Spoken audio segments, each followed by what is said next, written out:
I want to move on to this other game I like to call Rapid Fire Questions. I'll throw questions for you. Try to give me an answer as quick as you can, and feel free to Okay. kind of like just to talk more about it if you want to. All right, we both love Jaws. Jaws is your favorite film of all time. However, there were three sequels followed on from Jaws. Of the three sequels, which is your favorite? Jaws 2. It's a good film, that one. I like that film I quite a like bit. it. The only problem with Jaws 2 is it follows Jaws. It's hard really to top that. I like the third one too, but it's silly. You know what I mean? I think Jaws 2 is a really good way to continue the story. Like I thought it was well done. I mean, you miss Robert Shaw, obviously, and you miss um oh god, now my brain just Richard Dreyfuss. Richard Dreyfuss. Sorry, Mr. Dreyfuss. You know what I mean? Because they were fantastic, but it's a great sequel. Do you have a favorite cryptid? Bigfoot. When it comes to Bigfoot, do you think what if you wanted to recommend someone a Bigfoot movie, like the ultimate Bigfoot film, because there's been a whole bunch of them, what's the movie that really kind of stands out for you as a great Bigfoot movie? It's funny. I was gonna say Exists, which Eduardo Sanchez made, because it's really good, but Abominable popped into my head.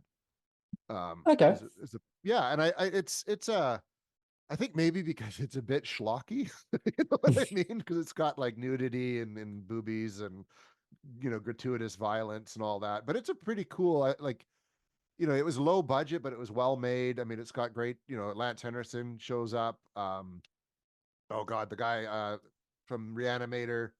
My brain's I'm Oh, getting over cold. Tombs, Jeffrey Tombs. Yeah, Jeffrey Toombs is in it. You know what I mean? It's got a lot of good little cameos from people in it. Hmm. It's a lot of fun. It's just a quick, breezy film. So I think Abominable would be a Bigfoot movie I'd recommend to people who maybe haven't seen it. Is Bigfoot like, has that been investigated so much now that we will never find an answer as to whether, you know, I'm sure a lot of people believe that Bigfoot exists. I'm sure you believe it exists as well. But has it been so much looked into the Bigfoot mystery that there's nowhere else people can look into that, or is there still more that can be done in regards to that investigation? I think more can be done, and I think what people got to do, and this is where things get a bit woo, is that we got to stop looking at this as a flesh and blood thing, Hmm. and as something a bit more than that. If you believe First Nations, this is something. It's a dimension walker. It's kind of their forest spirit that it chooses to show. And same with like Ogopogo, that chooses to show itself from time to time. So, and there's a lot more accounts coming up that would include paranormal phenomena with Bigfoot sightings, and I think that's just kind of a way. I think to get to the answer of it, to the answer, we need to start like not excluding that as a possibility. That's kind of all I'll say to that. So I think more work can be done in that regard. Which then we're getting into a whole bunch of John Keel stuff and metaphysics and all that kind of thing. But I think we need to stop just approaching it as a flesh and blood thing. What's the scariest moment you had during an investigation? That would have been out at Tronquil Sanitarium here in Kamloops. It's a former tuberculosis clinic and mental institution that was shut down during the 1980s when they decommissioned all of them. Already sounds scary. Yeah. I had investigated it a couple times beforehand. This, I think, was the third time I was there. I was with a colleague of mine named Donna. And because it's Canada and it snows a lot, all the buildings are connected by an elaborate tunnel system underground. Hmm. So to get through the snow and all that, you can move patients and supplies. We had been exploring down in the tunnel system. It was daytime. We'd come out in the basement of what was the laundry facility, and we're figuring it's time to go home. And do we want to go back above ground or through the tunnels? And we figured we'd go back through the tunnels. And we'd just been through the door like a minute before that.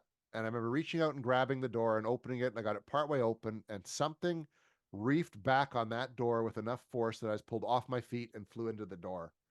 And I'm Hmm. 6'1", and at the time I was about 200 pounds. So it's not a small feat. And there's nobody down there. There's nobody there. And that was absolutely terrifying because Do something that I you couldn't see physically moved me. do you move forward with that, or do you walk backwards and out of there? I'm really curious. I We mean, were does out of that? there. Yeah, I was gone. Now, Jason Hewlett of today might have actually opened the door and taken a look, but that was like right. 2004, and I was like not waiting around. Donna screamed and ran. So Yeah. I was like not going to be down there by myself. Oh man, you just talking about that's giving me shivers actually. Um, All right, here's one for you. Let's change it up a bit.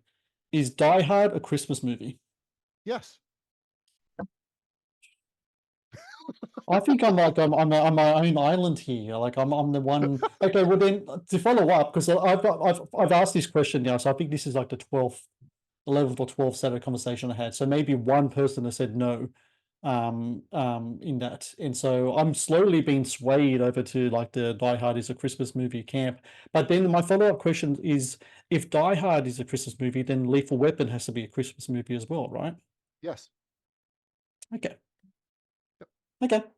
It's Cool. inescapable. Both of them. It's in it. I had this conversation with a good friend of mine the other day, and it's like, no, man, they're Christmas movies. Like Lethal Weapon. The first song you hear is Jingle Bell Rock. Jingle There's Bell like Rock. Christmas Yep. presents everywhere. There's the lights. The What's say Merry called Mel Christmas, Gibson's having a fake cocaine deal, having a cocaine deal in the Christmas tree Christmas store. trees, right? He's battling, he's doing jujitsu with Gary Busey in the front of the house with Christmas lights everywhere. Yeah, it's everywhere. And Yeah. same with Die Hard. Like it's everywhere. Like they're Christmas movies. They're non what I call non-traditional Christmas. Gremlins is too. Yeah. Non-traditional Christmas movies, right? Like Black Christmas, the original Black Christmas is and I guess the two remakes too by default, but those are Christmas movies. They're what I In watch every Christmas. Like, like Die Hard 2 is at Christmas time as well, isn't it? yeah, the second Yeah. one is as well. Yeah. Yeah, which is why I think, I don't know why, but of that franchise, the third one I think is my favorite because it's just such a 180 in regards to setting. Because the first two movies, Christmas time, snow, cold, but then the third one's like summer in New York City, July 4th or whatever. It's just so different because it's daytime and like that. So I don't know, it was such a kind of shock to the system. That's a great movie too. I'm a big fan of Die I Hard. I love them. think the third one's my favorite one of the series. The third one. Yeah, it's tough for me. I mean, the first one for me, I think, still is my favorite of all of them. But I really like two, and I really like three. I even like Live Free or Die Hard quite a bit. Me too. Me Um, too. But I fifth enjoy it. The one only I one I don't talk don't like about. so much is the last one. Yeah, good day to Yeah. Die Hard to me is the weakest. And my son liked it because there's the most shooting. Right. He was 10 when he saw it.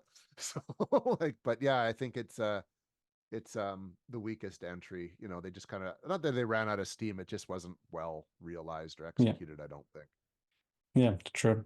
All right. Last one. Pineapple on pizza. Yes or no? Yeah, it's not my first choice, but if it's on pizza, I'll eat it. You are wrong, but that's okay. My wife loves Hawaiian pizza, so we have a lot of pineapple on pizza in our house.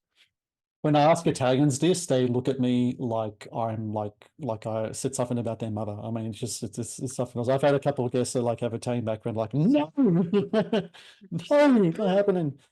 Thank you for watching the Matt's Movie Reviews channel. Please subscribe for more reviews, podcast interviews, and exclusive content.